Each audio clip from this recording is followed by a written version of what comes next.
కేటీఆర్ వ్యాఖ్యలపై మంత్రి కోమటిరెడ్డి వెంకటరెడ్డి ఘాటు కౌంటర్ను ఇచ్చారు. రాజీవ్ గాంధీ విగ్రహాన్ని టచ్ చేస్తే బీఆర్ఎస్ పార్టీ కార్యాలయమైన తెలంగాణ భవన్ పునాదులు లేస్తాయని హెచ్చరించారు. కేటీఆర్ మాట తీరు చూస్తూ ఉంటే ఆయన ఆరోగ్య పరిస్థితిపై ఆందోళనకరంగా ఉందని మంత్రి కోమటిరెడ్డి వెంకటరెడ్డి సెటైర్స్ వేశారు. అతడి ఆరోగ్యంపై కుటుంబ సభ్యులు శ్రద్ధ పెట్టాలని సూచించారు. ఆయన మంత్రి డాక్టర్కు చూపించి చికిత్స అందించాలని అన్నారు. నేను పోయి కేటీఆర్ ఫామ్ హౌస్ వచ్చిన అప్పుడు మా పీసీ ప్రెసిడెంట్ ఏమో పోయి డ్రోన్తో తీస్తే ఆయన అరెస్ట్ చేసిండు. నేను స్వయంగా కార్లో సెల్ఫ్ డ్రైవింగ్ పోయి చూసి వచ్చిన. 3 అంతస్తుల భవనం కట్టుకున్నాను.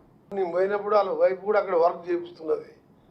మీరు వస్తారని మీకు తీసుకుపోయి చూపిస్తాను. నేను 7 సీట్ల డిపాజిట్ పోయి సిరిసిల్ల, సిద్దిపేట, గజ్వేల్ల మైనస్ వచ్చి ఇంకా మాట్లాడుతున్నా అంటే చాలా ఇన్సల్ట్ అనిపిస్తుంది. వాళ్ళని చూస్తే బాధ అనిపిస్తుంది, జాలేస్తున్నది. కేటీఆర్ని చూస్తుంటే ఇంకా జాలేస్తున్నది. ఆయన అంటే మరి రేపు గవర్నమెంట్ వస్తే చెత్త చెదారం ఏముండదంటే చుట్టుపక్కల అంటే రాజీవ్ గాంధీ విగ్రహం తీసేస్తాం, ఇంటర్నేషనల్ ఎయిర్పోర్ట్ పేరు మారుతారంట. International airport మారుతారంట.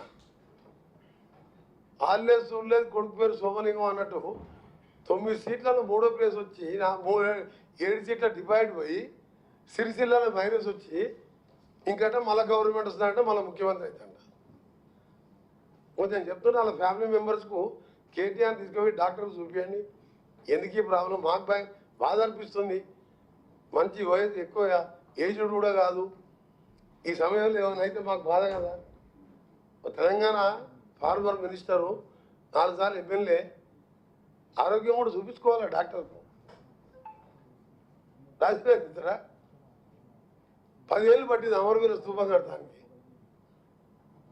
తెలుగు తల్లి విగ్రహం సెక్రటరీ తెలుగు తల్లి విగ్రహం పెట్టరాక పార్టీ ఆఫీస్ పెట్టుకొని ఈయన భోజేదా కాకుండా కేసీఆర్బాబు దండేశ్వరి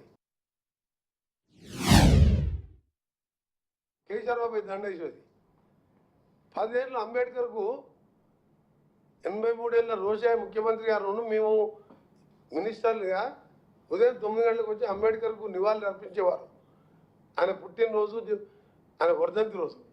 10 ఏళ్ళలో ఎప్పుడైనా అంబేద్కర్కి దండేసిండు ఆ కేసీఆర్. ఈయనంటే అంబేద్కర్ స్టాచ్యూ ఇక్కడ పెట్టినా పక్కకు రాజీవ్ గాంధీ పెట్టిన అది ఎట్లుంటుందో చూసుకుంటాం. మళ్ళీసారి మా గవర్నమెంట్ వస్తుంది అంటేనే చూస్తే టీవీ నవ్వాలన్నా ఏడవాలని అర్థమవుతలేదు మాకు. డిపాజిట్ అయిపోయింది. నీ సిరిసిల్లలో 10,000 కోట్లు ఖర్చు పెడితే 6,000 ఓట్లు మైనస్ వచ్చినాయి. సిద్దిపేటలో 2,000 లొటాపటీలు వచ్చింది. గజ్వేల్ మైనసే.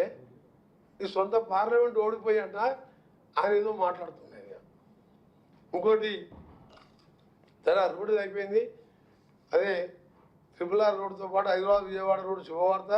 గట్కేసర్ ఫ్లైఓవర్ రీటెండర్ కూడా 1.5 yearలో రీటెండర్ పిలిచి ఇప్పుడు రోడ్డు చెప్పిన టైంకు రోడ్ వేపిస్తున్నాను.